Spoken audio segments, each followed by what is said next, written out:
Bienvenue dans le podcast Ajuka, le podcast de l'association Ajuka dédié au cinéma ultramarin. Ici, on met en lumière les talents et les récits de nos territoires.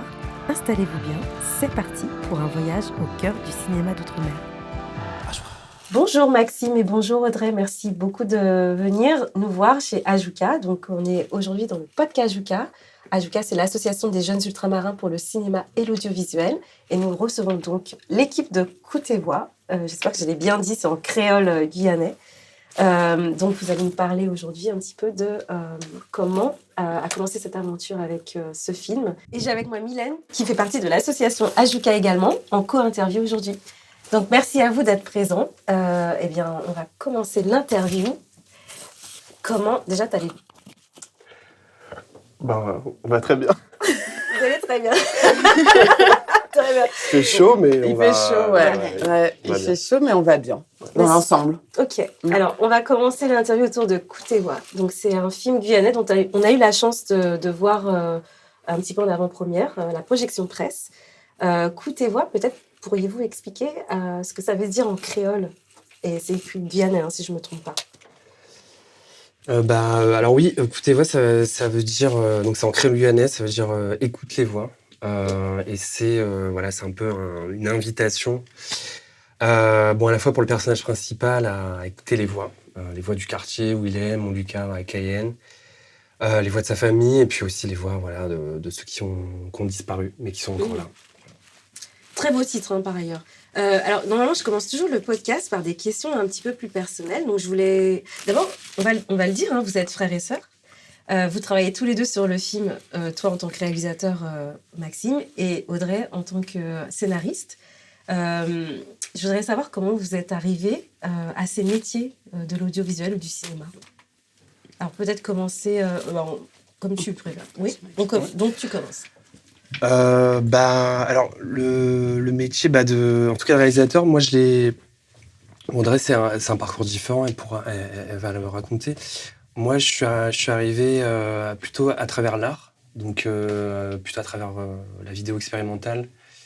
Et justement, en fait, j'ai travaillé sur un long métrage, les images d'un long métrage où avait joué mon père, notre père. Ah oui.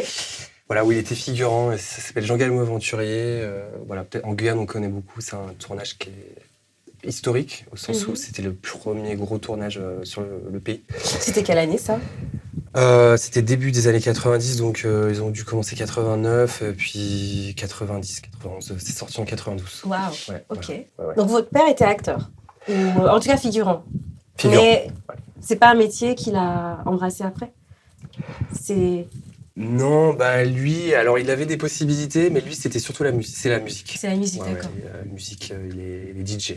Mais ça vous a inspiré son apparition dans ce long métrage, dans ce premier long métrage guyanais, pour devenir scénariste et réalisateur? Je sais pas si toi c'est le cas, mais vas-y. Après, je pense qu'il nous a transmis un truc, déjà ce goût d'aller voir des films au cinéma. Ok. Parce qu'il nous a quand même emmené voir pas mal de films tous les deux. Moi, je me rappelle très bien le jour où je suis allée voir Jurassic Park au cinéma avec lui. Donc c'est vrai que je pense que mes premiers souvenirs de cinéma, c'est avec notre père, et puis notre mère nous y emmenait aussi. C'était à la Guyane, pardon? Nous, on est nés en Seine-et-Marne, et on a grandi en Seine-et-Marne, Okay. et on est allé en Guyane à l'occasion des vacances. Et ensuite, on recevait aussi souvent notre famille, la famille de notre père, chez nous, dans le village dans lequel on a grandi, en Seine-et-Marne. Et ensuite, c'est vrai qu'il nous a raconté ces histoires de tournage. Je sais pas, c'est des choses qu'il racontait quand même assez souvent. Il y a eu Jean Galmo, puis il y a eu aussi... il a fait d'autres apparitions... comme ça, en tant que figurant dans des films. Et je sais plus pourquoi, je me rappelle qu'il nous l'a raconté, mais je sais plus pourquoi. Il y a un truc qui s'est pas fait à un moment qui aurait dû se faire. Et puis après, son chemin a continué dans d'autres aventures professionnelles. Mais moi, je garde des souvenirs. Il y avait un goût du cinéma, en tout cas, et même lui, enfant en Guyane, je sais qu'il allait beaucoup au cinéma avec ses copains. Il y avait une vraie culture de ça à Cayenne, parce qu'il y avait beaucoup plus de cinéma que maintenant. Et il y avait notamment des séances pour les enfants, pour aller voir des films de kung-fu, enfin des films western. Oui, voilà, c'est ça. Donc il racontait l'ambiance des salles même. Voilà. Et c'était du donc coup c'est quand il quelque y chose qui avait le fascinait, quoi. ouais. En tout cas, ça l'intéressait et puis c'est un endroit où il allait, quoi. Donc du coup, D'accord. il nous y emmenait, pardon. Et voilà. Il vous a transmis ça. Ouais. Le goût, en tout cas, du cinéma. Et donc, pourquoi tu es devenue scénariste? Ou est-ce que c'est ton métier principal ou c'est juste dans ce cadre précis pour Coup tes voix que tu as mis la main à l'écriture? Alors moi, je dirais que je suis plus réalisatrice, mais je suis aussi scénariste parce que j'écris les films que je tourne. Et il m'arrive d'accompagner des auteurs sur des projets de scénario. Donc je peux être consultante, je peux être... Script doctor? Oui, aussi, je peux être co-scénariste. Enfin, moi, j'ai vraiment un goût du texte. J'ai un goût de la littérature, donc c'est vrai. Et je trouve aussi... Moi, j'ai pas fait d'école de cinéma, mais j'y reviendrai peut-être après par rapport à la question du parcours. Mais moi, j'apprends beaucoup en lisant des scénarios. À la fois dans ce qu'il y a de bien et dans ce qu'il y a de... Enfin, moi, je tisse aussi, voilà. Je pense qu'il y a à apprendre dans les scénarios que je trouve bons. Même parfois, quand je lis des scénarios, parce que je lis dans des commissions aussi, je lis au CNC, à la région Guyane, etc. Donc, je trouve... C'est comme, en fait, c'est pareil que la cinéphilie, aller voir des films. Ouais. Donc, Ça t'éduque lire beaucoup de textes, de scénarios. Tout d'un coup, c'est vrai que quand on a affaire à un scénario qui fonctionne hyper bien, on dit, ah bah voilà, tu te poses la question de ce qui fonctionne bien. Et à l'inverse, dans les deux sens, t'apprends.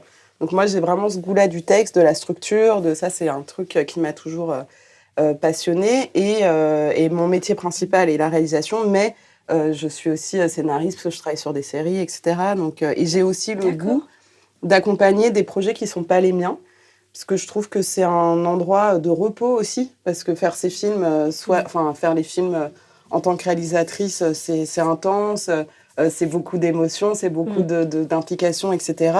Et je trouve qu'aussi aborder des projets où moi, je suis pas la porteuse de projets, mais accompagner aussi les projets d'autres personnes, ça me fait du bien parce que je trouve ça plus reposant. Et en même temps, je continue à être active sur comment est-ce qu'on écrit un scénario parce que c'est une chose qu'on n'arrête jamais d'apprendre. Donc, c'était reposant de travailler avec ton frère. Alors, là, c'est particulier parce que c'est un film de famille, donc je dirais pas que le mot... quand je dis reposant, c'est-à-dire que c'est pas la même implication. Ouais. Je dirais émotionnelle, parce que c'est pas les mêmes choses qui sont mises à l'œuvre, à l'épreuve, etc. Mais non, je dirais pas que c'est le terme, parce que c'est un projet qui a quand même eu beaucoup de formes différentes. On a mis du temps à trouver quand même la forme du film. Non, c'est un projet à l'écriture qui nous a quand même donné du fil à retordre. Mais de toute façon, c'est jamais facile d'écrire un texte. Non, donc, c'est toujours une épreuve quand même d'écrire un scénario. C'est pas un long fleuve tranquille, quoi. Mais alors, donc c'est un projet que vous aviez, ou tu, peut-être au départ, avais à cœur de faire il y a longtemps? Combien de temps? Là, oui, ça remonte du coup... après, surtout par rapport à cette histoire, ça nous a tous marqués dans la famille. Tu peux rappeler l'histoire du coup parce que oui, c'est vrai. Du coup, donc Coup tes voix, ça suit le retour au pays d'un jeune garçon, Melric, dans sa famille, et il va passer l'été chez sa grand-mère, et il va apprendre des secrets de famille, dont la mort de son oncle, qui est une mort qui est un meurtre et qui a aussi très fort marqué la Guyane. Mais voilà, en tout cas, ce jeune-là, c'est notre petit cousin, et c'est une histoire qui nous est liée. Et le meurtre, c'est celui de Lucas Diomar, donc c'était en mars 2012. Et oui, nous, on était en France, donc on n'était pas sur place, donc on a vécu ça à distance. Et on a vu aussi beaucoup d'images médiatiques, donc à la fois... C'est un drame familial, et en même temps, il y avait toutes ces images. Du coup, ça crée une sorte de sidération aussi. On ne savait pas trop comment réagir, comment faire, et on a un peu vécu chacun ces sensations-là difficiles. Et donc, c'était en 2018, j'étais en résidence pour un autre projet de film en Guyane. Et j'ai commencé ce projet-là, qui était lié à Jean Galmo Aventurier, le long métrage. Et en fait, en revenant en Guyane, parce que depuis le meurtre de Lucas, j'étais pas revenu en Guyane, donc ça faisait de nombreuses années. Et en revenant sur place, en voyant les lieux, en allant aussi où ça s'est produit, là, je me suis dit, OK, il y a quelque chose à faire. Et il y avait une archive qui ouvre le film, qui est un discours de Leslie, la sœur de Lucas, qui m'a toujours très fort marqué. Et c'est comme ça un peu que j'ai commencé l'écriture. Et puis Audrey, ensuite, elle est rentrée dans le projet. Waouh, c'est assez lourd. Moi, je n'avais pas toutes ces données-là, juste parce que j'aime bien découvrir les invités et leur histoire sur le moment du podcast. Est-ce que c'était quelque chose que tu voulais traiter ou que vous vouliez traiter de façon documentaire au départ? Parce que là, c'est un film docu-fiction, je dirais. Alors que ça aurait pu être juste aussi un documentaire. Bah oui. Alors, au tout début, quand j'ai commencé donc à aller en Guyane, c'était vraiment, alors je sais même pas si on pourrait appeler ça vraiment du documentaire, mais c'était plus créer des documents. Donc j'ai fait des interviews avec Nicole. Donc j'ai posé plein de questions. Donc Nicole, la mère de Lucas, celui qui est décédé, pour savoir comment elle a vécu avec ça, comment elle a fait. Et puis en plus, elle était devenue aussi une figure publique. Donc elle faisait partie d'associations. Elle était très active. Elle était aussi très active dans le mouvement social en 2017, qui était aussi mené avec les 500 frères, Trop Violence, et elle était très liée à ces groupes, à ces associations. Donc elle a une force très, elle est surhumaine, enfin je sais pas, elle a une force. Et voilà, je l'ai interviewée, donc c'était vraiment des documents. Et puis ensuite, ce qui a un peu démarré quelque chose de nouveau, c'est un peu à ce moment-là qu'Audrey est rentrée dans le processus d'écriture. C'est ma rencontre avec Yannick, qui est celui qui est le meilleur ami de Lucas, qui était sur le lieu du crime et qui a pris des coups de couteau aussi, comme Lucas, mais qui s'en est sorti difficilement. Et ma rencontre avec lui, elle a été décisive parce que du coup, j'ai vu que ça faisait 9 ans, il n'était pas revenu en Guyane, il avait raconté cette histoire à personne. J'étais la première personne à qui il racontait. Et là, ensuite j'en ai parlé à Audrey, j'en ai parlé aussi à Olivier Marbeuf, le producteur. Et c'est là où on a commencé à se dire, OK, on va essayer d'écrire quelque chose sur base de Nicole, de Yannick. Et c'est là qu'Audrey est rentrée dans l'écriture. Et les acteurs sont pas des acteurs alors? Non. Enfin, c'est ce qu'on appelle des acteurs non professionnels, mais c'est, enfin, là, c'est encore plus particulier. particulier. Je pourrais même pas dire que ce sont des... Enfin, peut-être, Maxime, tu réponds, mais c'est pas des acteurs. C'est pas une fiction. Chacun joue son rôle, ou il y a des personnages que vous avez un peu apportés dans le film? Oui, alors c'est effectivement des acteurs non professionnels. Enfin, ils jouent même leur propre rôle, donc voilà. Et ils le font très bien. C'est vrai. Mais en tout cas, c'est vrai que c'était assez difficile parce que du coup, c'est vrai l'histoire est quand même assez dure. Et du coup, vu que c'est des vraies personnes, on ne peut pas faire un travail... trop scripté, quoi. Ouais, trop scripté ou aller très très loin. Trop loin, parfois avec les émotions, comme on peut le faire avec des acteurs. Où eux, ils peuvent aller très très loin et s'en remettre. Eux, c'est trop sensible. Ça peut leur faire beaucoup de mal. Et puis, je voulais vous poser aussi la question, parce qu'il s'agit quand même d'un drame, et puis d'une famille aussi. Même pour vous, comme vous êtes liés aussi, c'est aussi votre famille. Comment ça a été pour vous de réussir à trouver la bonne distance? Parce qu'il y a les comédiens, mais il y a vous aussi, à l'écriture, créer une narration qui permette de raconter une part d'intime, mais tout en protégeant. Comment on trouve la bonne distance? Peut-être qu'on peut revenir un tout petit moment sur aussi les étapes d'écriture du film.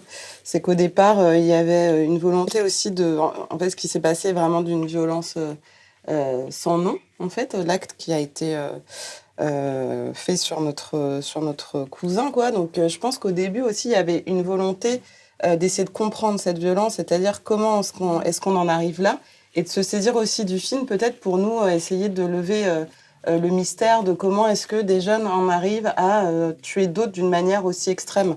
Il faut aussi savoir que la mort de Lucas est arrivée à un moment où il y a eu beaucoup de jeunes tués à ce moment-là, et en fait, la mort de Lucas était un peu la mort de trop, ce qui fait qu'il y a beaucoup de gens qui sont allés dans les rues, etc. Donc c'est vrai qu'il y a une espèce de moment de violence extrême et qui s'est abattu sur Lucas, et en fait, au début, peut-être Maxime, tu pourras préciser, mais il y avait plus une volonté de faire comme une généalogie de la violence. C'est-à-dire comment est-ce qu'on en arrive à un tel niveau. Et donc pour ça, nous, on avait l'ambition au départ de circonscrire cette violence en confrontant le point de vue des meurtriers et le point de vue des gens qui avaient subi cette violence-là. C'est ça que vous Mais avez- pas dans le film, pas les mettre en D'accord, lien d'accord. dans le même endroit. Oui, oui. Mais nous, on voulait aussi aller interviewer les meurtriers et comprendre en fait comment est-ce qu'on en arrive là. Ça venait aussi d'un film que nous, on avait vu, où le personnage principal, un film documentaire, le réalisateur va voir quelqu'un qui a été violent avec un membre de sa famille. Et s'ensuit une discussion assez puissante, justement, puisque la personne qui a été violente est dans un processus de rédemption et de justement de remise en question. Et du coup, ça a réparé beaucoup de choses, la parole de cette personne chez le réalisateur. Nous, quand on a commencé à écrire le film avec ces deux points de vue-là, évidemment, on n'allait pas mettre en présence les meurtriers et les gens victimes, donc notre tante et Yannick, hors de question. Ça n'a jamais été évoqué. Mais quand on a commencé à justement se renseigner sur les meurtriers, alors à travers les réseaux sociaux, des interviews qu'ils ont pu faire, parce qu'ils sont sortis de prison en fait maintenant. C'est des gens que nous on peut croiser dans la rue. D'accord. C'est des gens dont que Nicole peut croiser dans la Oui. rue. Dont dont un. un qui a récidivé.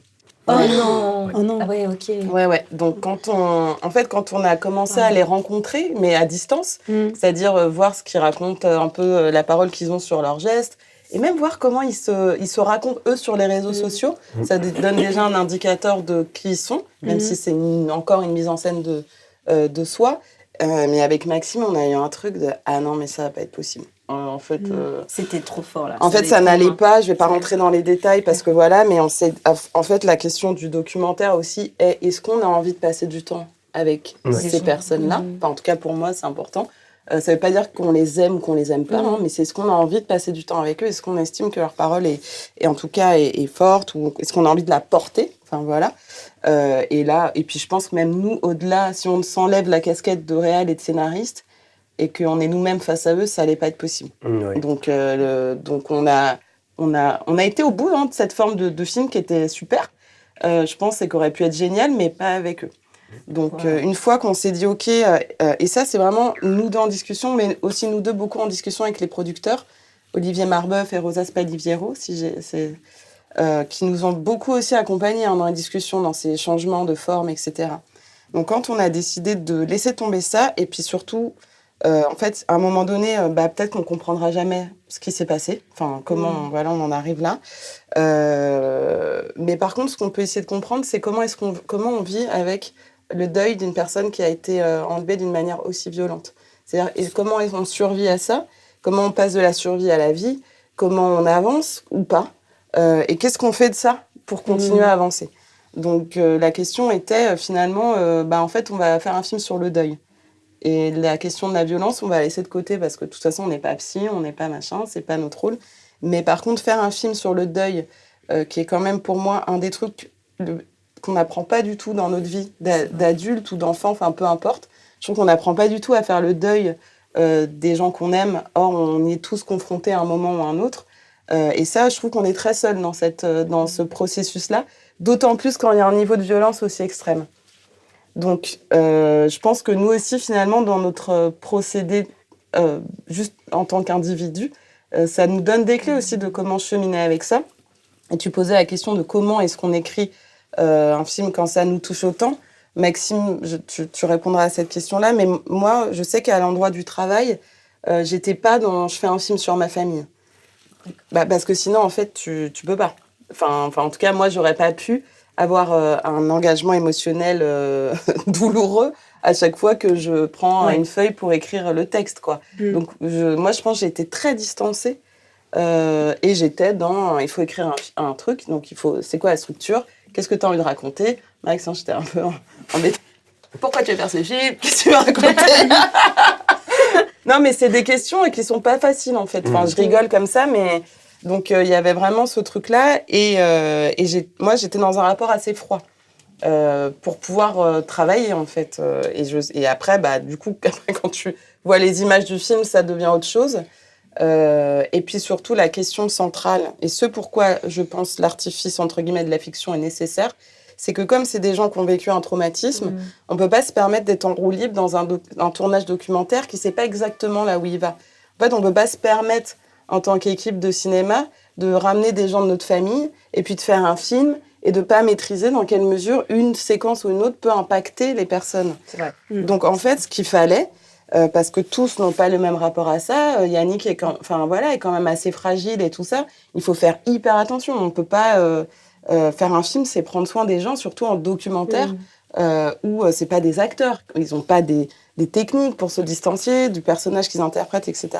Donc, en fait, en gros, une fois qu'on avait décidé de faire un film sur le deuil, et qu'on a décidé de faire un film où le point de vue aussi était celui de Melrick, donc un adolescent plus distancé, qui a pas il avait 2 ans au moment des faits, donc il n'a pas été impacté de la même manière.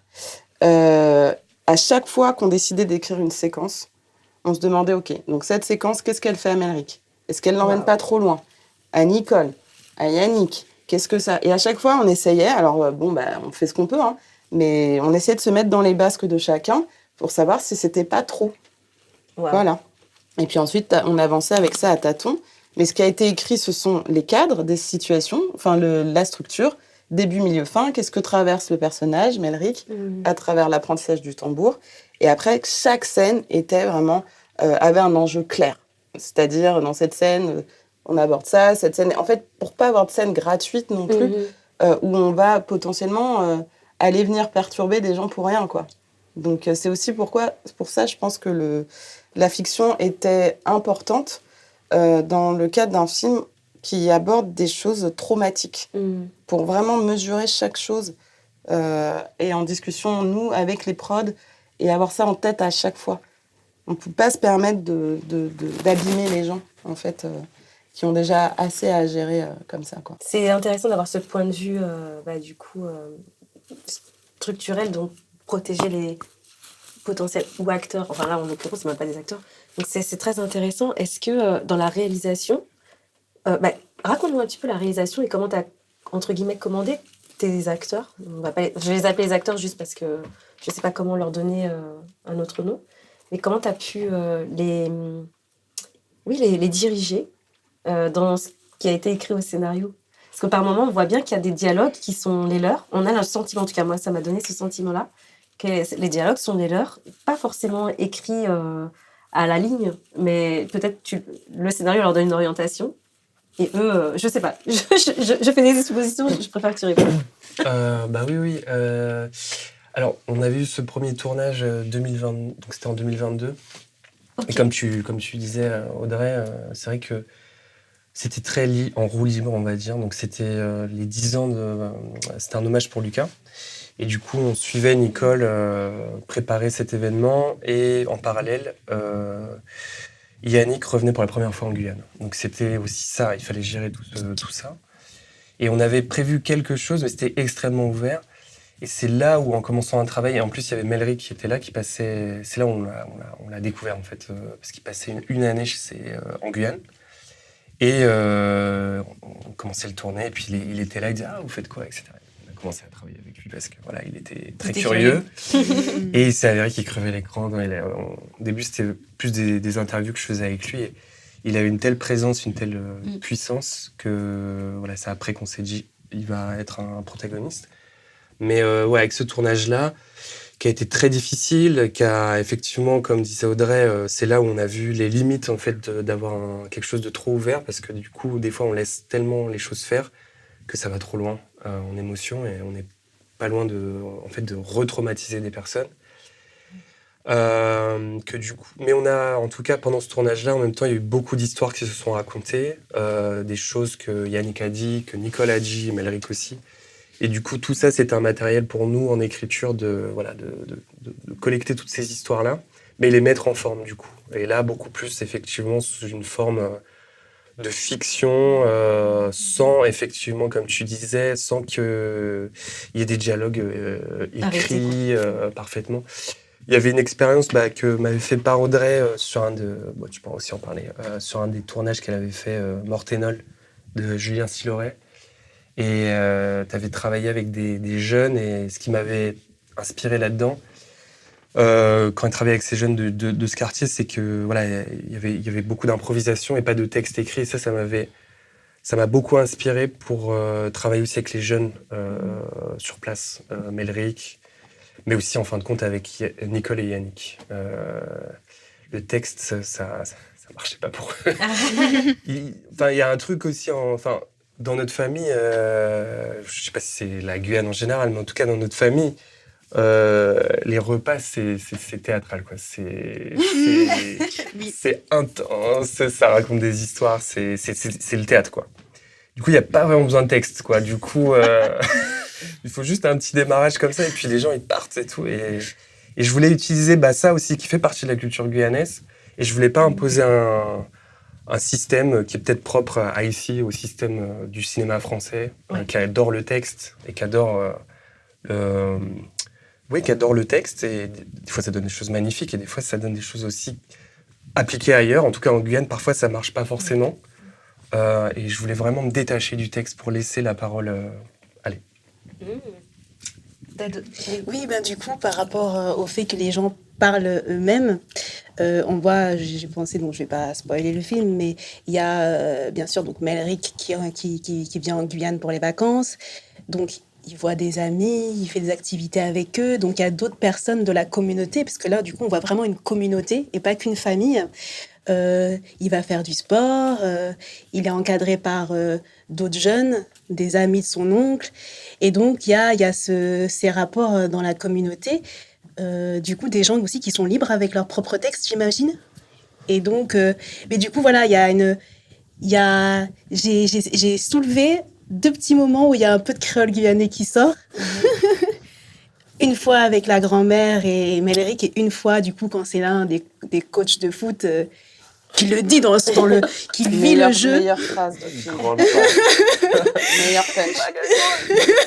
C'est ça, exactement. Je vais pas dire la phrase. Pour Il répète. C'est magnifique. Marqué par le truc, il n'y a pas de goal. Et là, du coup, voilà, c'est tout d'un coup sa vie. Ouais. Et du coup, j'étais contente de l'entendre parce que pour moi, la Guyane, c'est aussi ça.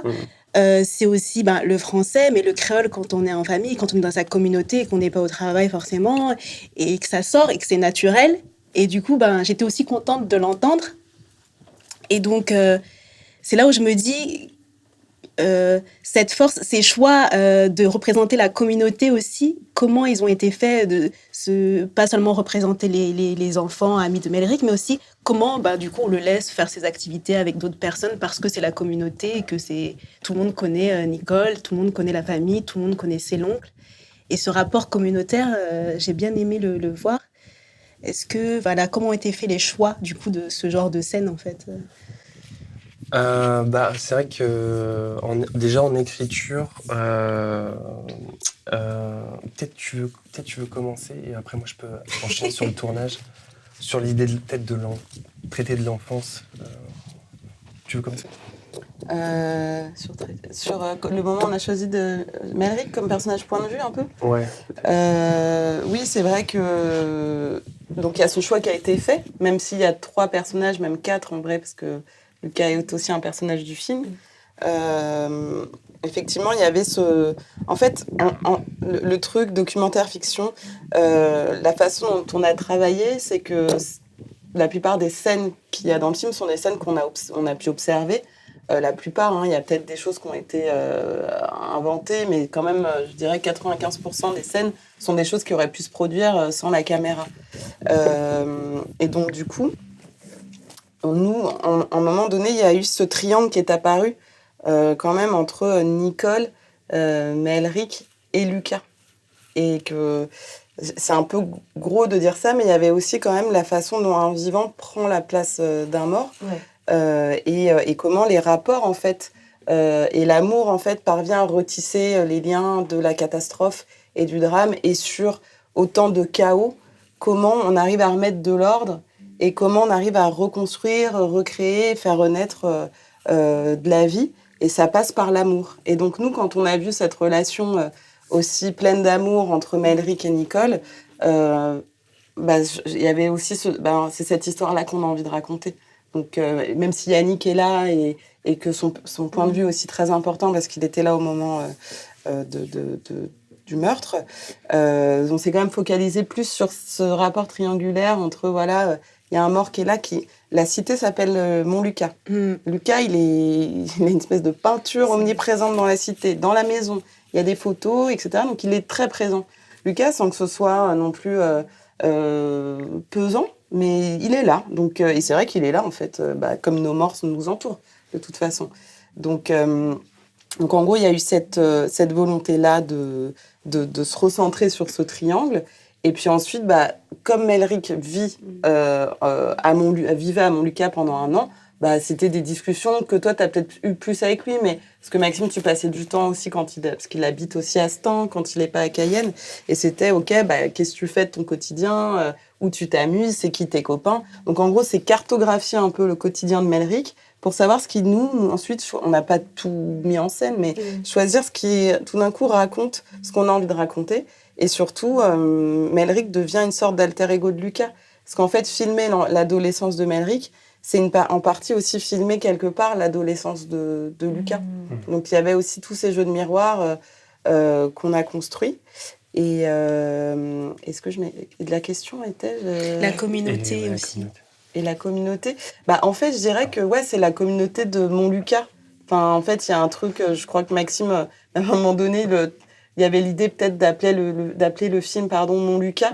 Mais c'est vrai qu'il y avait, c'est une famille dans un plus grand ensemble qui est celui de Montlucas, qui est quand même effectivement assez spécifique, où les gens quand même vivent là depuis très longtemps. Nous, on a aussi la mère de notre sœur qui habite là.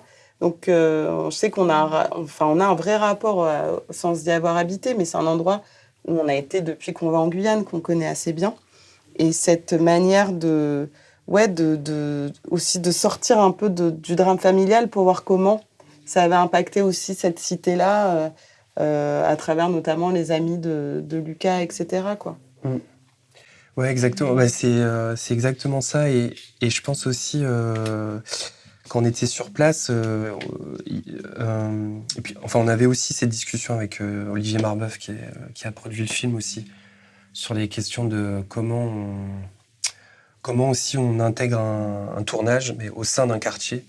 Parce que c'est un quartier aussi qui a ses propres codes, c'est sa propre vie. Et ils sont habitués à avoir Guyane la Première qui vient et qui fait parfois aussi des reportages qui ne sont pas toujours très positifs.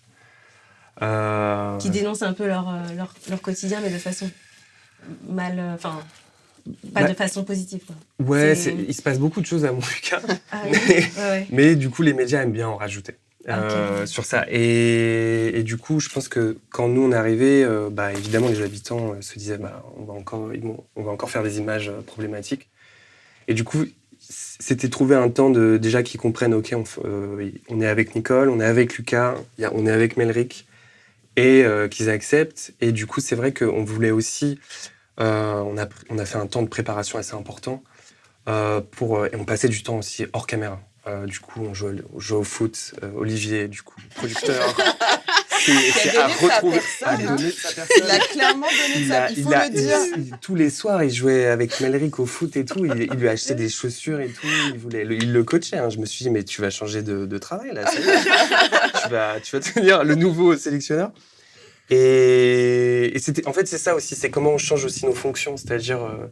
on était une petite équipe, bon, ça aide aussi à ce que du coup on soit tous ensemble. Et moi j'essayais de toute façon on parlait tous ensemble quoi. Il n'y avait pas la personne à la régie, une autre personne est direction de production, et Arthur qui fait l'image, mais on essaie tous d'être ensemble et pas d'être séparés, ce qui est très habituel dans des tournages où parfois il y a des gens qui se parlent même pas. C'est vrai. Mais là, on voulait être tous ensemble et c'était aussi le désir de Nicole. Donc, à chaque fois, elle faisait à manger, elle disait non, vous venez tous ensemble à la même table. Enfin, donc, il y avait plein de temps comme ça hors caméra qui permettait aussi, du coup, de créer des liens. Et du coup, effectivement, dans le plan, moi aussi, je voulais que, il y avait ce qu'on avait écrit et nos idées, mais on voulait aussi laisser des portes à, le créole qui arrive. Il y a les discussions entre les jeunes, c'est aussi des...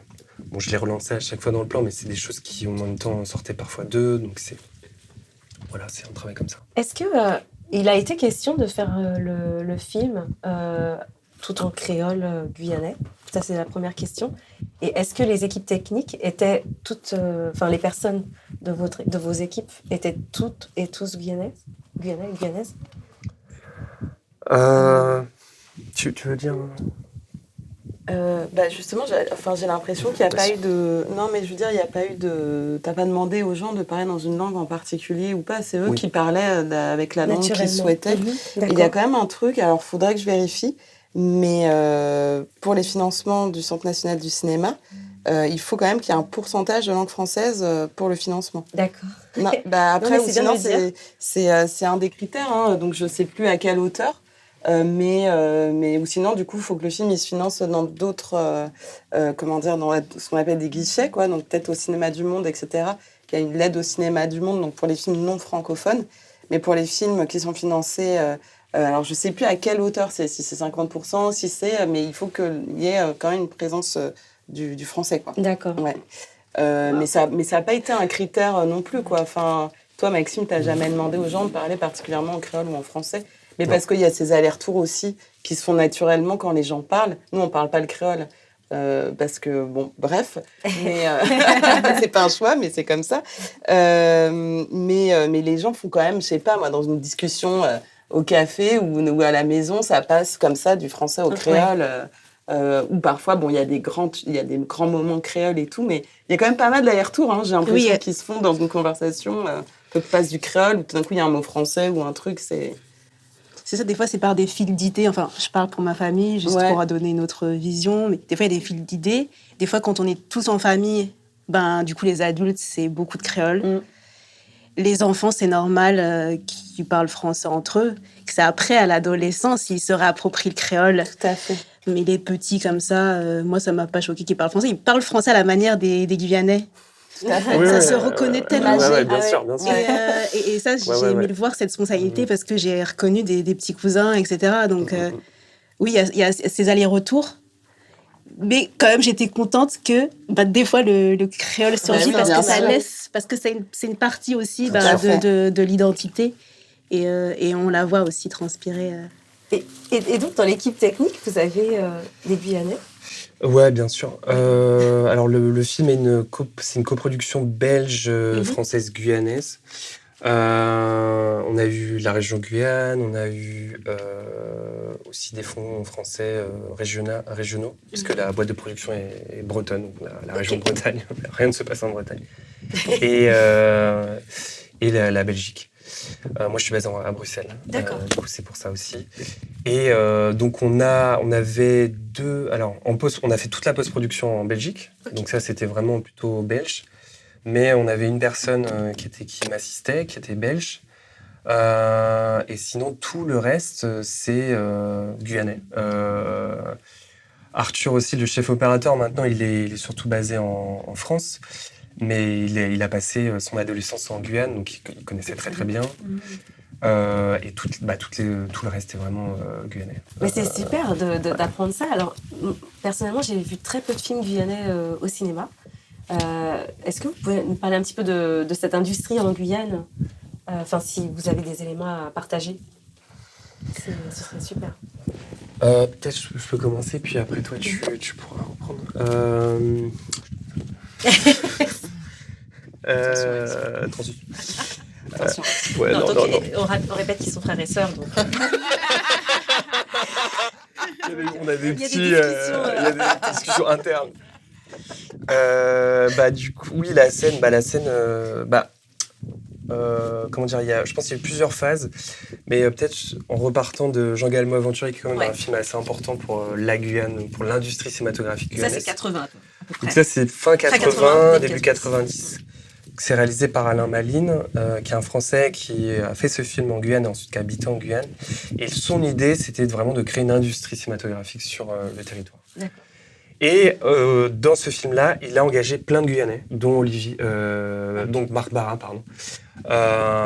qui a réalisé Orpailleur, qui est un réalisateur guyanais très important, et qui du coup, il y a quelque chose qui a démarré dans les années 90, qui suit après. Peut-être tu peux suivre aussi avec 600 kilos d'or pur, donc toi tu as participé. Oui, moi j'ai eu la chance de bosser comme régisseuse sur un tournage assez important qui était produit par Mandarin Cinéma, qui est vraiment une très grosse boîte de prod française. En fait, moi, de l'Hexagone, quand j'ai terminé mes études de documentaire, j'étais en vacances en Guyane et je savais pas trop ce que j'allais faire après. Enfin bon, c'était un peu flou. Et tout à coup, j'ai entendu parler, il y avait vraiment ces rumeurs comme ça. Il y a un grand tournage qui arrive. C'est ça. Tout le monde en parlait. T'es là, mais ça se passe où et tout, comment on fait? Et donc, bref, par l'intermédiaire d'un ami de mon père qui savait où se trouvaient les bureaux de la boîte de prod, Stéphane Florentien. Que je connais très bien. Voilà, on le salue. Il est réalisateur, effectivement. Voilà. Ouais. Et donc, en fait, lui, il me dit « Ah, mais je connais Muriel Thérin, qui est la prod exé. Je peux éventuellement lui passer le CV ou machin. Et puis, comme ça, les choses se font. J'ai pas de nouvelles. Et en fait, j'ai vraiment été physiquement au bureau de production, toqué, en disant « Oui, bonjour, j'ai envoyé mon CV. » Tu l'avais même pas envoyé? Bah si, mais j'avais pas de réponse. J'avais pas de réponse, donc j'y suis allée en personne. 2009. 2009, Ouais. ouais, 2009. Et du coup, moi, je voulais être assistante mise en scène à ce moment-là. Il me disait « Ah, bah, les places sont pourvues déjà. » Mais puis là, il regarde mon CV, j'ai un bac plus 6. Il dit « Mais il reste la régie. » Je dis, mais par contre, genre, t'as double diplôme, machin, faut amener des cafés, faut amener les comédiens, machin, truc. Et je lui dis, mais non, moi, je fais tout, il n'y a pas de truc. Donc, il me dit, bah, viens, rejoins l'équipe à la régie. Donc, j'ai pu faire mon premier boulot. C'était même pas un stage rémunéré, hein. J'étais vraiment rémunérée en intermittence, quoi. Et de cette petite fenêtre-là à la régie, où, en fait, assez vite, j'étais vraiment régie plateau. Parce que je venais d'avoir mon permis et à la région, on fait beaucoup de kilomètres. Enfin, on conduit énormément, on dort très, très peu. C'est vraiment un dernier coucher, premier lever. Wow. Et c'est vrai qu'à un moment donné, je me suis dit que c'était pas hyper safe que je conduise autant. Je venais d'avoir mon permis. Et donc, je leur ai dit, en fait, moi, j'ai envie d'être sur le plateau. Il n'y a pas moyen que je sois plus sur le plateau. Ils m'ont dit, ah, si, vas-y, va sur le plateau, gère la flotte, le machin, les trucs. Et c'était vraiment génial. Et sur ce tournage, il y avait plein de jeunes comme moi qui faisaient un peu leur premier film. Arthur, par exemple, le chef-op de Max, était aussi sur ce tournage. Il était stagiaire je sais plus combien images. Olivier Sagne, qui était un réalisateur guyanais, était 3e assistant mise en scène. Et en fait, tout d'un coup, il y avait comme ça plein de jeunes guyanais ou d'origine guyanaise. Non, je crois qu'ils ne travaillaient pas sur celui-là. Ouais. Et qui se sont retrouvés là, vraiment au petit poste, quoi. Mais qui est génial, parce que, en fait, t'as pas trop de responsabilités. Enfin, t'en as, mais c'est quand même... mais tu peux voir tous les métiers. Donc, moi, c'est comme ça que, je veux dire, je voyais des gens, je disais, ah, mais qu'est-ce qu'il fait? Il y a 40 mecs. Il y a des femmes aussi, mais il y a quand même plein de gens qui font des trucs. Ils portent un truc, ils mettent machin. Enfin, tu comprends rien, quoi, tu vois. Mais donc, t'as le temps d'observer. Et en fait, comme ça, il y a eu ce tournage-là qui a formé quand même beaucoup de gens. À la technique et qui ensuite ont permis donc à ces jeunes techniciens d'aller dans l'Hexagone pour continuer à travailler comme assistant. Moi, ça s'était hyper bien passé. Donc, tous les techniciens me disaient « Ah, mais attends, je te branche avec tel assistant mise en scène, appelle machin de ma part et tout. » Parce qu'en fait, c'était que des techniciens ultra confirmés. Donc, de haut vol, quoi. On avait vraiment au maquillage et tout ça, c'était les électros, le chef-op. Enfin, c'était vraiment des pointures, quoi. Et comme ça, moi, j'ai fait mon chemin. Et Olivier Sagne aussi a intégré cette équipe-là d'assistants de mise en scène. Il a continué à bosser avec eux. Moi, j'ai trouvé une équipe d'assistants ici. Et en fait, c'est ce qui permet aux gens de se former parce que tout le monde ne peut pas faire des écoles de cinéma pour plein de raisons. Et ça devient une école de cinéma aussi possible, quoi. D'ailleurs, en Guyane, il y a une école de cinéma? Non. Il n'y a pas, hein. Ah bah non. Ouais, donc les jeunes sont obligés de partir. Soit ils viennent, soit ils se débrouillent pour être techniciens sur des tournages. Il y a eu d'autres tournages. Ensuite, il y a eu la série Guyane, il y a eu la série Maroni, sur laquelle moi je suis revenue travailler cette fois-ci comme assistante mise en scène. Avec Olivier. Enfin, en fait, voilà. Et tout d'un coup, il y a des gens qu'on retrouvait de tournages pro de l'Hexagone qui venaient en Guyane. Et qui se retrouvaient comme ça et qui gravissaient au fur et à mesure les échelons aussi. Parce que c'est très... Voilà, les tournages, il y a énormément de métiers. On est 3e, après 2e, après 1er. Et les gens, prenaient un peu de galon au fur et à mesure des tournages. Et je pense que c'est ça aussi qui a fait que tout d'un coup, on s'est dit, en fait, c'est possible déjà de travailler dans cette industrie. Et en fait, pourquoi pas réaliser des films, en fait. Enfin, moi, j'avais déjà cette envie-là, comme tout le monde, hein, comme tous les techniciens. On avait tous envie de faire du cinéma et de réaliser des films. Mais tout d'un coup, d'être dans le concret, de voir comment un réalisateur travaille, comment il dirige ses acteurs, enfin, comment il travaille avec son équipe, ceux qui arrivent plus ou moins à fédérer une équipe ou pas, et enfin, le rapport avec les producteurs, enfin, bon, bref. c'est ça aussi, c'est comment les jeunes se sont professionnalisés en Guyane et comment aussi en parallèle on écrivait tous des scénarios. Donc il y en a qui ont trouvé le moyen de se former peut-être dans l'Hexagone ou peut-être avec des formations plus courtes qui existent quand même dans les Outre-mer. Et de fil en aiguille, les gens ont commencé à faire des courts-métrages, à faire un premier documentaire. Enfin, il y a eu une petite synergie. Il y a aussi, je n'ai pas noté, mais le film de Marc Barra dont tu parlais. Orpailleur, pareil, où c'est 2009. encore les mêmes techniciens, Arthur, Olivier, qui se retrouvaient sur les tournages.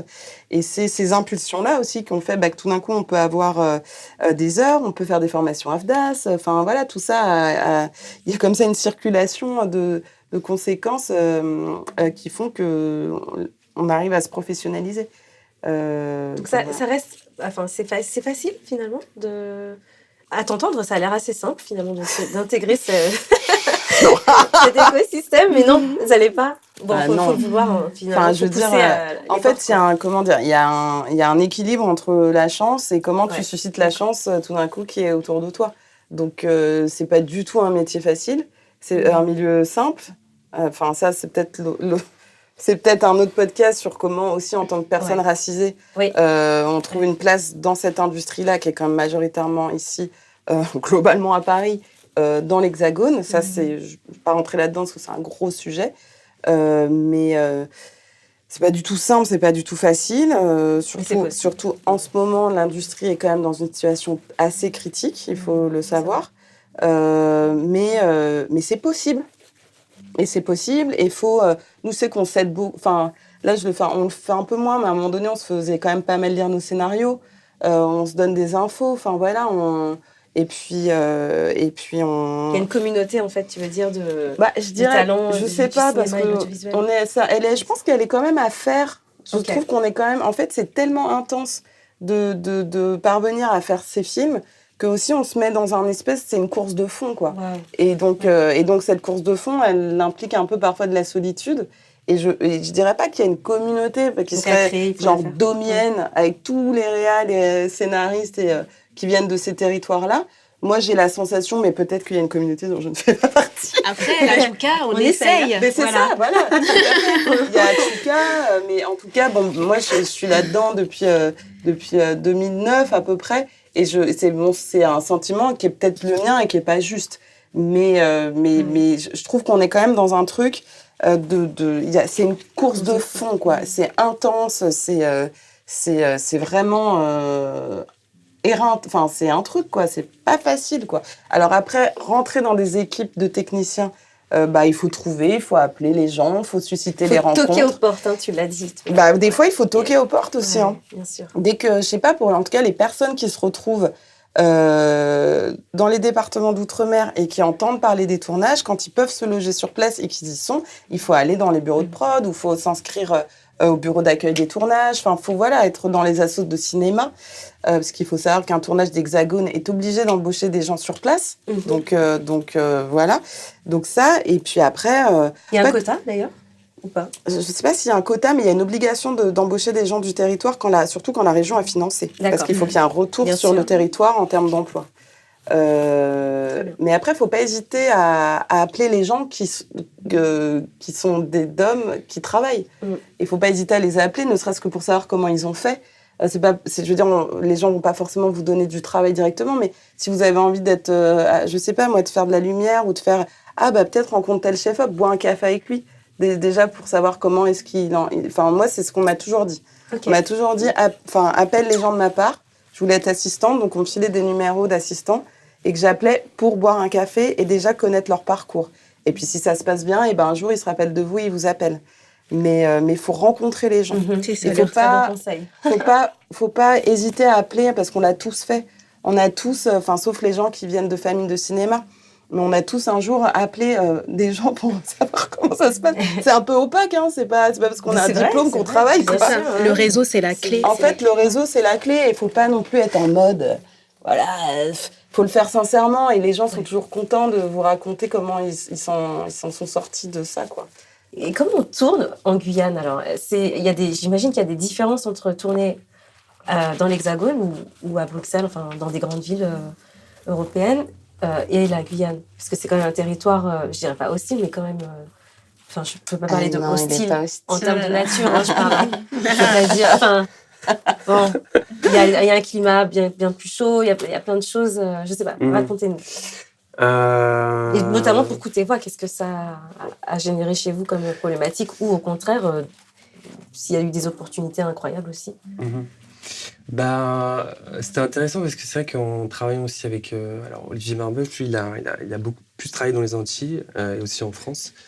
Mais quand il est arrivé, nous on est habitués au paysage. Mais à chaque fois, toutes les 10 minutes, il me disait mais c'est fou toute la nature qu'il y a. Ça, on n'a pas du tout ça aux Antilles. Et oui, mais c'est vrai que je l'avais pas vu en fait. C'est vrai que c'est l'Amazonie donc. Eh ben oui. C'est un peu ma question derrière. Je n'ai pas parlé de l'Amazonie. Et c'est vrai que la cité Mont-Lucas, elle est tout autour, c'est la forêt quoi. Et donc en fait, le Mont Lucas, c'est un petit mont qui est juste à côté d'une sorte de qui s'appelle le Mont Lucas. C'est pour ça que la cité s'appelle Mont Lucas. Et oui, il y a plein de questions pragmatiques ne serait-ce que la lumière. Parce que c'est vrai qu'on ne peut pas tourner comme ici. C'est-à-dire qu'il y a la lumière à partir de 9-10 heures jusqu'à 16 heures, quelque chose comme ça. 15 heures, c'est une lumière qui est atroce, quoi. En termes pour travailler avec ça, c'est très dur. Donc en fait, les journées, on les fait soit très tôt le matin, soit à partir de 15 heures pour aussi avoir le magic hour, l'heure où il y a le soleil qui se couche, on a une très belle lumière. Et aussi, on a tourné aussi beaucoup de nuit dans le film. Beaucoup de scènes d'intérieur aussi, on les a tournées de nuit en recréant aussi des lumières grâce au travail d'Arthur. Donc voilà, on s'adapte aussi. Mais après, aussi par rapport à travailler dans ce quartier-là, c'est laisser aussi les choses vivre, c'est-à-dire qu'on est venu vraiment très en avance. On parlait avec tout le monde, avec toutes les associations aussi, toutes les associations déjà sur place aussi, pour qu'ils soient au courant, pour qu'ils se disent que on n'est pas juste, on n'est pas les médias, encore une fois, on n'est pas un reportage. Ouais, c'est important. Et c'est important parce qu'ils veulent donner aussi, ils veulent aussi contrôler leur image. Et c'est vrai que des fois il y a des journalistes qui arrivent et qui s'en foutent complètement. Ils viennent juste pour les exploiter en fait. Et du coup, c'est vraiment du temps très très long et aussi en travaillant avec les enfants, donc c'est avec les parents aussi, qu'ils soient OK et tout ça. Donc oui, il y a plein de choses comme ça pragmatiques. Et au niveau du film, parce qu'il dure 1h05, je crois, ou 10 17. 17, pardon. Donc, est-ce que c'était prévu qu'il soit un peu plus court que la moyenne? En général, c'est 1h30 pour un long métrage. Enfin, il n'y a pas de généralité, mais on va dire comme ça. Est-ce que vous avez retiré beaucoup de scènes finalement? Et ça revient peut-être aux questions de départ pour protéger peut-être les personnes qui ont participé dans le tournage. Je pense qu'on avait combien? Entre 60 à 70 heures de rush. Ok. Plus les archives aussi qu'on a réussi à avoir par le biais de Lina. Alors déjà même en écriture, on en avait vu, donc on savait déjà que le film allait contenir des archives, donc on les inscrivait des fois même en écriture, ce qui n'est pas souvent le cas aussi dans un scénario, d'inclure cette archive-là qui arrive. Donc c'était quasiment du montage déjà qu'on faisait en fait en écriture. C'est vrai que ça faisait pas, j'avais oublié cet aspect-là, qu'on avait déjà dans la narration inclus ça. Ouais. D'ailleurs, les archives, mais c'est très cher. Vous les avez eues gratuitement parce que vous faites partie de la famille. Vous avez dû les payer. Alors ça, c'est un travail qu'on a fait avec Léa Morin, qui est basée à Rennes et qui travaille. Elle travaille beaucoup sur des archives liées au Maroc, mais elle est très forte pour travailler avec Lina. Ok, et pour obtenir ce qu'elle a besoin. Oui, c'est ça. Mais son travail est super intéressant parce que c'est vraiment aussi. Alors, elle restaure des archives, mais toujours la question de qu'est-ce que ça veut dire restaurer aussi. Donc, c'est-à-dire comment ne pas. Parce que parfois, l'INA ou certaines politiques d'archives ont tendance à poser un regard officiel et souvent assez problématique sur des archives. Et elle, c'est toute la réflexion sur, alors, notamment au Maroc, concernant l'histoire coloniale, comment penser les archives dans ce contexte-là et pas reproduire ce que parfois fait l'État français. Et du coup, c'était intéressant de travailler avec elle dans ce contexte-là. Pour c'est des archives, mais qui ont 10 ans, mais quand même, du coup, c'est comment discuter avec l'INA, quoi, pour qu'ils soient OK pour nous les donner, parce que c'est très très cher. Bah oui, ouais, d'accord. Et à des prix qui sont parfois dérisoires, Oui. quoi. Non, Pas dérisoires. C'est l'inverse, l'inverse. ouais. Non dérisoires. Exorbitant. Exorbitant. Mais du coup, on a joué sur ça, C'est la famille. Donc, du coup, on a réussi à Ok, avoir, donc oui, donc c'est possible. donc c'était Parce que vraiment là, du coup, c'était vraiment pas cher. Ok. Mais c'est l'INA, du coup, qui possède les droits. C'est pas France. La première, pardon, Non, la chaîne Guyane. locale. Ouais, la première a donné toutes ces archives-là à l'INA. Ah, d'accord, ok. Ouais. Ah, ouais. Effectivement. Et vous aviez des archives de votre côté qui appartenaient à la famille directement? Non, donc c'est vraiment. De ça, non? En fait, Nicole en avait quelques-unes sur son Facebook à elle, des choses qu'elle avait filmées, mais c'était très très très peu. Là, ces archives-là, c'était quand même des archives des journalistes qui avaient filmé des interviews de qualité quand même bonne, aussi au niveau du son. Parce que c'est vrai qu'à l'époque, en fait, il n'y a pas si longtemps, mais en fait, la qualité des images, téléphones et des images, c'est pas comme aujourd'hui, quoi. C'était Ah oui. C'était des vieux téléphones, quoi. C'était des Nokia pixelisés complètement. Et pourquoi pas pour le charme de l'image, mais le son, c'est pas possible. Ouais. Salut. Ouais. D'ailleurs, en parlant son, on va parler musique parce que vraiment, dans ce film, personnellement, j'ai adoré toute la bande originale. Toutes les musiques viennent de Guyane. C'est ça? Alors, pas du Musique et chanson. tout, mais déjà en écriture. Je vous passe la parole. On savait en tout cas que la ligne rouge, ça allait être la musique de Mayuri Chonek. Donc, c'est le groupe de tambour dont faisait partie Lucas.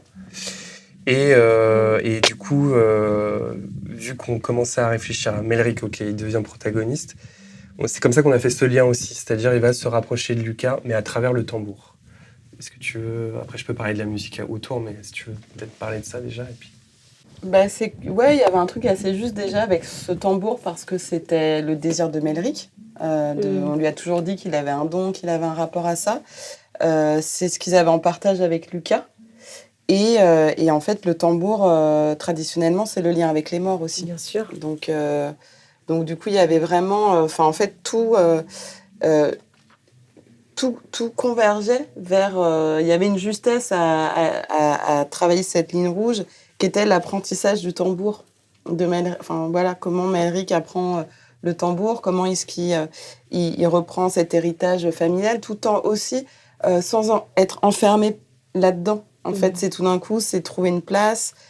C'est pas prendre la place de son oncle, mais c'est tout d'un coup se connecter à son oncle à travers cet instrument, tout en faisant son propre chemin à lui, quoi. Donc c'est à la fois, je sais pas, c'est pas que c'est un truc d'émancipation, mais c'est se raccorder un peu à un truc passé, être en lien, mais dans un lien positif avec un mort, avec un fantôme, un proche mort, quoi, dans un truc de vie.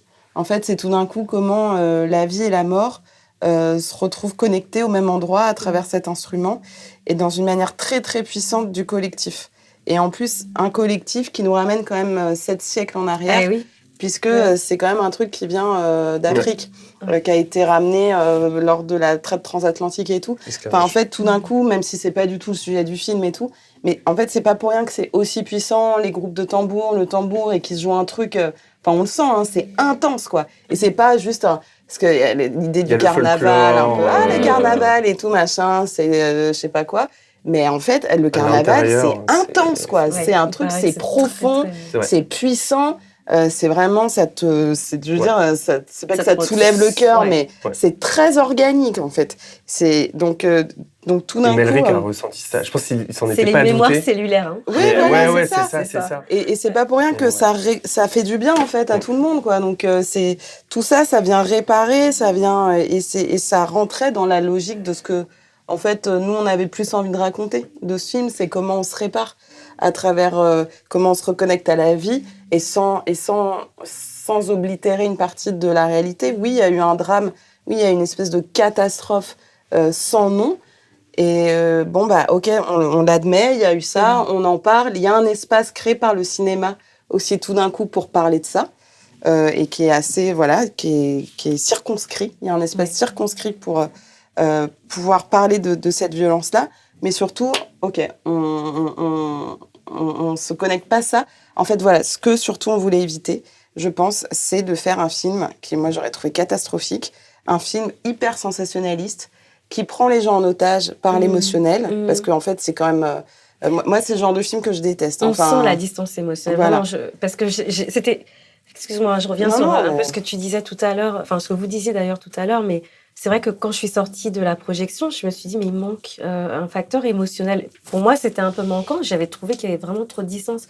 Mais avec les explications que vous nous avez données, je comprends mieux pourquoi. Donc, non. Et là, pour le coup, du coup, vous avez réussi ça, effectivement. Ça, disons qu'en fait, on s'est aussi beaucoup posé la question. Tu parlais des archives, mais qu'est-ce qu'on montre et qu'est-ce qu'on dit de ce qui s'est passé ? Est-ce que jusqu'où on va dans le détail, et en fait, moi, je trouve qu'à un moment donné, mais ça, c'est un peu mon rapport général à la violence au cinéma, c'est que je trouve que quand enfin, en tout cas, moi, si on me propose un truc beaucoup trop frontal en termes de violence, comme moi, j'ai pas ce niveau de violence dans mon quotidien, je peux pas me connecter à cette réalité. Moi, je peux pas. Et puis surtout, comme tu employais très justement, et je pense aussi comme ça vachement à la série de Barry Jenkins, The Underground Railroad, qui parle de l'esclavage et qui montre des trucs hyper crus de violence. Moi, à un moment donné, en fait, dans ma tête, ça fait un son, ça fait comme ça, c'est-à-dire j'entends plus rien. Je peux plus entendre ce que tu as à me dire du sujet. Ça te met dans un état de sidération. Donc, ça crée pas de la pensée.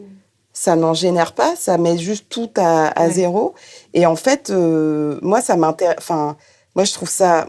En fait, je veux dire, en plus, il faut réfléchir à la présence constante de la violence dans les images partout. Moi, j'ai pas les réseaux et tout, mais je sais que c'est très présent, etc. Donc, à un moment donné, je pense, en fait, ce qui comptait dans le film, c'est créer au-delà de tout ça, c'est quand même créer aussi de la pensée, quoi.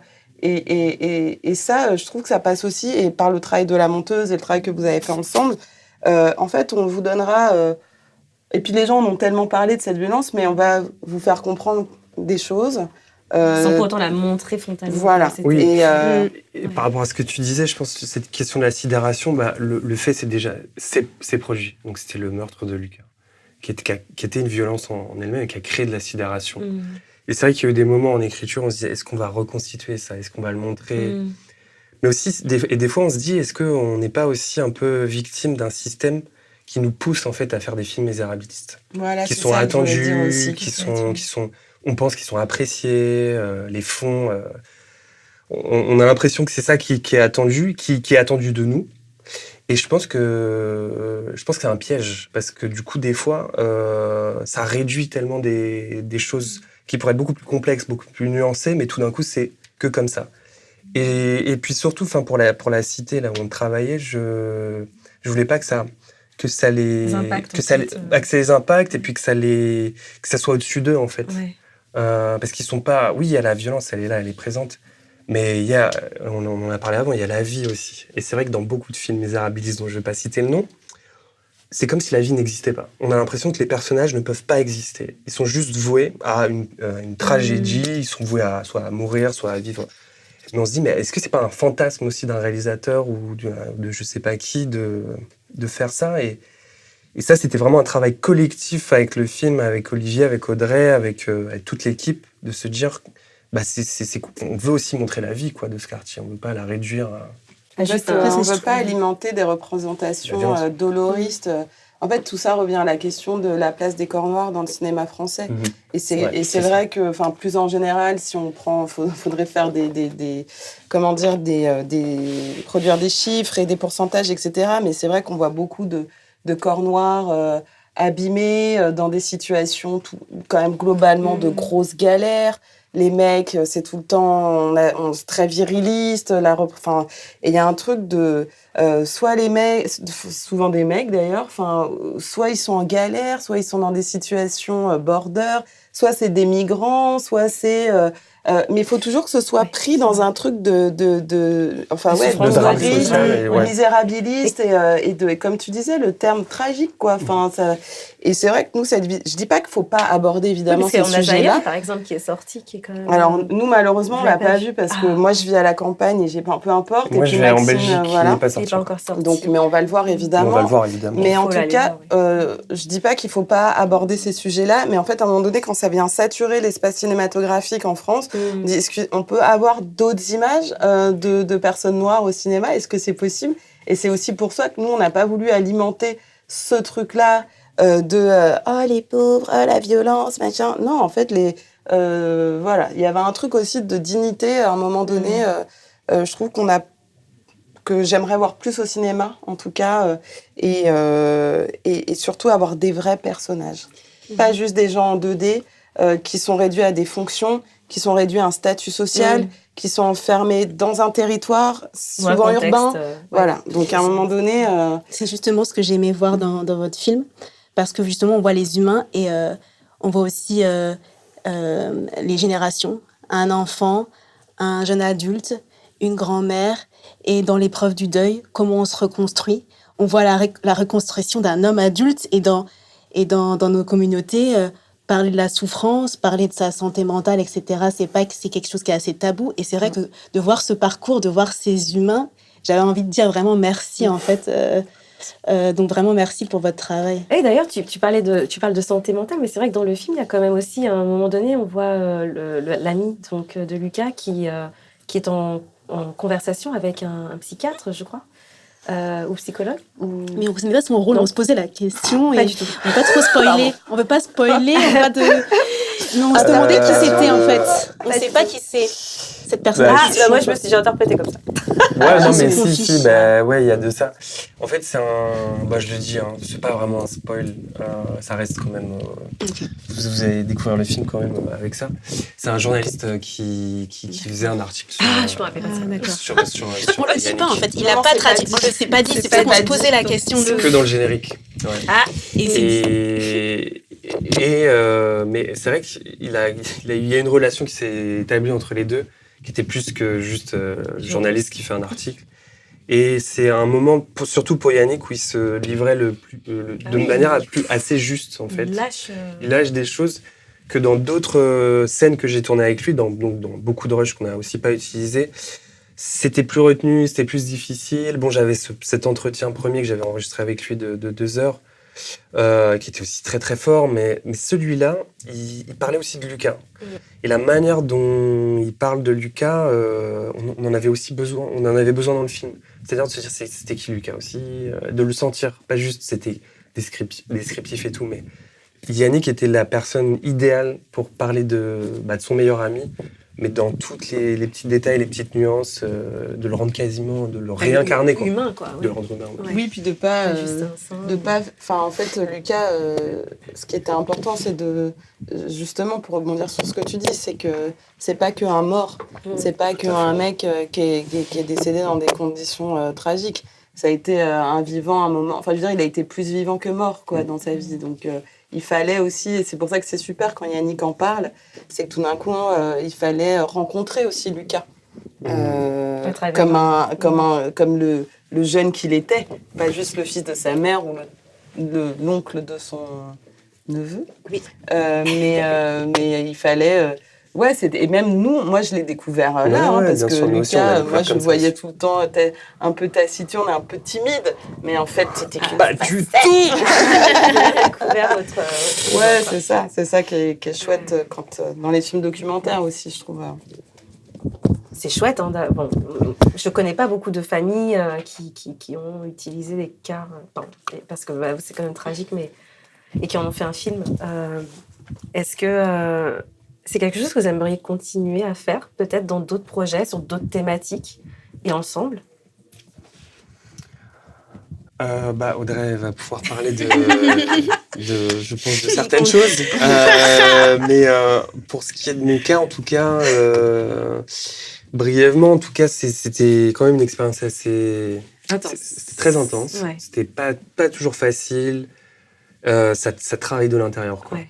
Donc il faut des mois, même presque des années pour se Distancer, se distancer, se détacher de ça. Je crois pas que je vais retravailler. Avec Audrey, j'aimerais tout à fait retravailler. Mais sur ma famille, je pense que c'est... D'accord. On peut faire une pause. Il faut quand même que tu dises que tous tes films aussi étaient sur papa.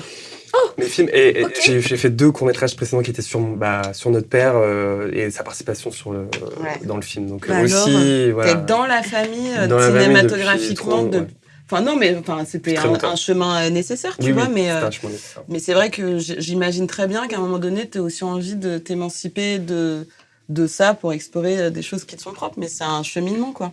Ouais. Donc, quel projet, là, le prochain ? C'est un projet, je peux dire les grandes lignes en tout cas, mais c'est drôle parce que ça se lie aussi à l'histoire de mon père, parce que en fait j'ai été figurant dans un film. D'accord. Enfin, c'est une mini-série et on parlait de misérabilisme. C'était une adaptation des Misérables de Victor Hugo et j'étais un figurant qui devait jouer un esclave dans un bateau négrier. Ah ouais, ok. Dans le passage où Jean Valjean est prisonnier, et c'était une expérience absolument affreuse. J'ai été exploité de plein de manières différentes. Et du coup, j'aimerais passer par la fiction pour raconter ça. Waouh. D'accord. Voilà. Mais donc, je suis en écriture. Et donc, ce sera contemporain à travers l'histoire des Misérables ou c'est... Du coup, c'est parler de l'expérience de figurant. C'est l'expérience de c'est figurant. vraiment parler du tournage, du cinéma industriel, c'est ça. qui parfois se veut un peu humaniste. Oui, nous allons parler de la situation de l'esclavage. Mais en fait, ils reproduisent des violences contemporaines à travers le racisme, qui en fait vont ramener le fait de vivre, le fait d'incarner un esclave, en se disant que nous, une partie de notre famille a vécu cette expérience absolument affreuse, ça retraumatise en fait. Ouais. Donc c'est un travail là-dessus. C'est hyper intéressant. Moi j'ai hâte de voir ça. Et pour toi, quels sont les prochains projets, Audrey ? Alors moi, je coécris 2 séries. Pour la Guyane aussi ? Non. Enfin, peut-être une. Après, c'est un territoire... non, pas du tout, non, pardon. Bref. Donc ouais, je travaille en coécriture sur 2 séries. Et je travaille sur un premier long métrage documentaire, mais très, très hybride. Donc encore très, très... qui va vraiment explorer juste qui va continuer à explorer la frontière du documentaire et de la fiction. Et là, c'est sur une histoire qui concerne notre arrière-grand-mère, qui est Sainte-Lucienne. Et j'explore une partie de son histoire, Vous restez finalement dans des thématiques quand même un petit peu liées à la famille, hein. Moi j'avais avant le film qu'on a fait ensemble, après on met toujours de soi dans les films qu'on fait, mais moi j'ai toujours justement voulu me distancer de la famille dans les films. Enfin, j'avais envie de raconter d'autres histoires, j'avais pas du tout envie d'être comme ça aussi proche des personnes, des personnages, des sujets et tout ça. Et c'est vrai qu'on a fait aussi un premier court-métrage ensemble. Donc écoutez le battement de nos images, ça s'appelle. D'accord. Et qui est pareil, un film qui explore la frontière entre le documentaire et la fiction, où on a aussi finalement en fait mis vachement de nous et de nos histoires familiales, mais de manière très distancée aussi, quoi. Donc c'est l'histoire des expropriations qui ont été faites par le Centre spécial guyanais. Mais attendez, où est-ce qu'on peut trouver vos films et comment on peut vous contacter si les adhérents de l'association souhaitent vous contacter, puisque le réseau, c'est aussi ça.